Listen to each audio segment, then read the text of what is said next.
Bismillahirrahmanirrahim.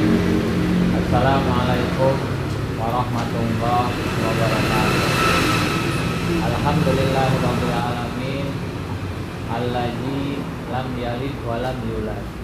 Asyhadu an la ilaha illallah wahdahu la syarika lah wa asyhadu anna Muhammadan abduhu wa rasuluhu amma ba'd. Qala fi kitabil Qur'anil karim wa huwa asbabul qailin. A'udzu billahi minasy syaithanir rajim. Bismillahirrahmanirrahim. Syahrul Ramadan allazi unzila fihil Qur'an hudan linnas wa bayyinatin minal huda wal furqan wallahu a'lam bimurad.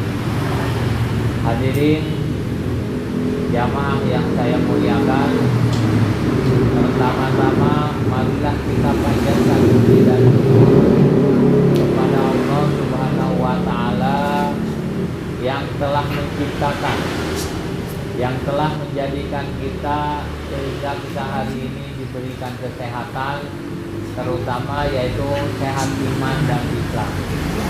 Bukti kita menjadikan kita punya sehat iman dan Islam dan diberikan kenikmatan iman dan Islam, andai kata kita dalam satu waktu tidak mengerjakan sholat, jangankan tidak mengerjakan sholat, dalam satu waktu kita sholat terlambat. Misalkan jamaah semuanya yang biasanya sholat isya tepat waktu, tiba-tiba sholat isya itu ketiduran. Apa yang dirasakan oleh teman-teman semuanya? Pasti hati teman-teman ketika tidur akan gundah gulana. Itu membuktikan bahwa teman-teman semuanya, bahwa jamaah semuanya masih punya keimanan dalam rangka yang tidak tenang hidupnya karena tidak melaksanakan kewajiban yang diperintahkan oleh Allah Subhanahu wa taala. Rahmat dan salam mudah-mudahan dilimpahkan kepada Nabi besar Nabi Muhammad sallallahu alaihi wasallam. Beliau bergelar Al-Amin, yang hidupnya itu selalu sebelum diangkat menjadi Rasul, dan bahkan dia telah menjadi seorang yang yatim karena beliau ditinggalkan oleh kedua orang tuanya sejak kecil. Dan juga kepada para sahabat dan sahabatnya, dan juga tak lupa kepada para pengikutnya yang setia sampai hari.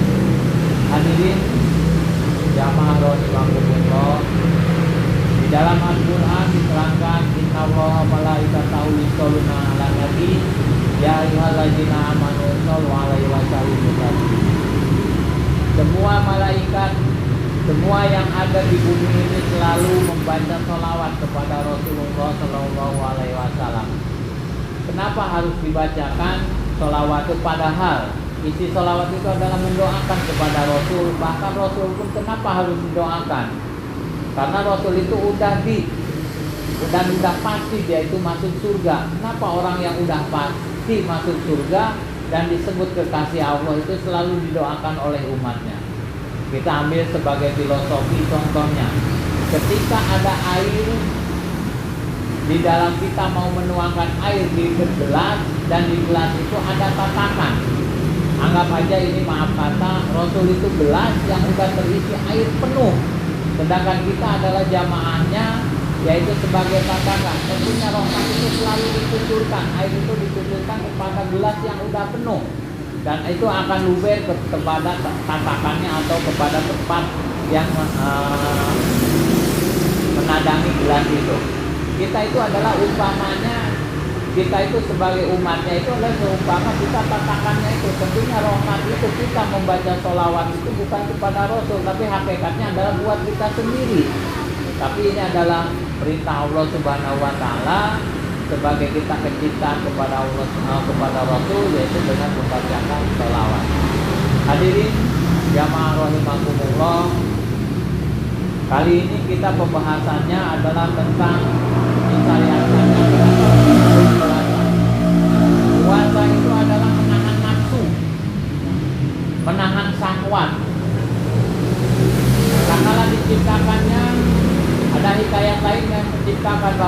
akal dan nafsu itu diciptakannya berbarengan.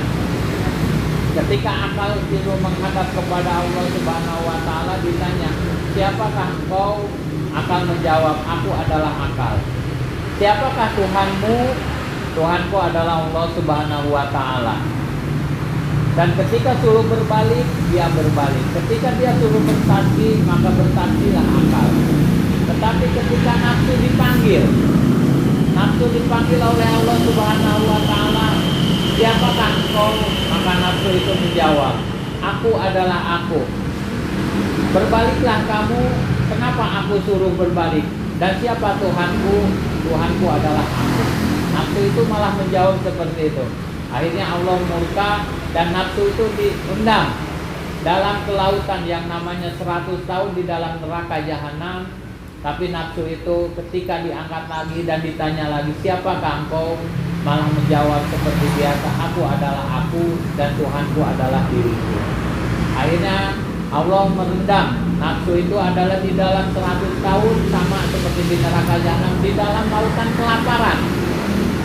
Akhirnya setelah diangkat baru tunduk, "Tuhanku adalah Allah," dan lain sebagainya. Pertanyaannya semula sama, jawabannya seperti apa. Jadi nafsu itu hanya bisa ditundukkan. Hanya bisa ditundukkan adalah dengan lautan kelaparan. Makanya orang yang lapar, orang yang puasa itu untuk mengekang hawa nafsu. Makanya Rasulullah Shallallahu Alaihi Wasallam ketika habis perang Badar, jihadul akbar, jihadul nafsu. Perang yang paling besar adalah melawan hawa nafsu. Maka untuk itu jamaah semuanya, marilah dengan puasa ini kita untuk mengekang hawa nafsu. Bahkan nafsu ini akan didukung oleh syahwat. Syahwat itu adalah hal ini akan diisi dengan perut yang kenyang, perut yang yang tidak lapar, tidak haus. Maka syahwat itu akan tumbuh dan akan menjadikan nafsu kita akan semakin besar.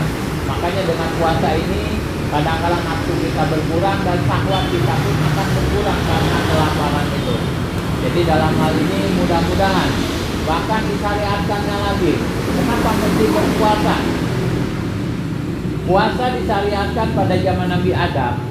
Ketika dia memakan buah holdi, dia itu suruh berpuasa berapa? 30 hari 30 malam. Nabi Adam itu puasanya itu 30 hari 30 malam sebagai bukti taubat. Dia telah ingkar kepada Allah, yaitu karena akar buah holdi itu masuk ke dalam perutnya. Akhirnya luntur dengan 30 hari 30 malam. Dan disyariatkan juga puasa berbagai macam nabi, ada yang melaksanakan puasa, ada yang disebut dengan puasa Daud, ada 1 hari puasa 1 hari tidak, ada lagi yang disebut puasa-puasa yang lain, yaitu seperti tanggal 1 sampai tanggal 15 puasa, tanggal 15 sampai tanggal 30 tidak berpuasa. Banyak contoh-contoh puasa.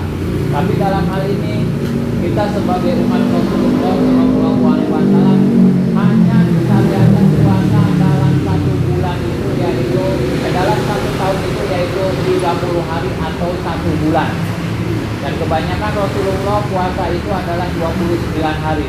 Makanya ketika orang berdebat, puasa kamu tidak sah karena puasa kamu 29 hari, itu sah semuanya. Yang tidak sah itu adalah orang yang tidak berpuasa. Jadi hakikatnya puasa hari ini, marilah kita untuk mengekang hawa nafsu kita, mengurangi syahwat kita, supaya kita menjadi orang-orang yang bertakwa. Orang-orang yang bertakwa, orang-orang yang beriman, dan orang-orang yang berkeyakinan kepada Allah Subhanahu wa taala. Demikian ceramah kali ini, mudah-mudahan semuanya ini adalah sebagai pengingat kepada kita bahwa kita melaksanakan salah satu rukun Islam yang keempat, yaitu melaksanakan ibadah puasa atau yang disebut tauhid. Demikian, wabillahi taufiq wal hidayah, wassalamualaikum warahmatullahi wabarakatuh.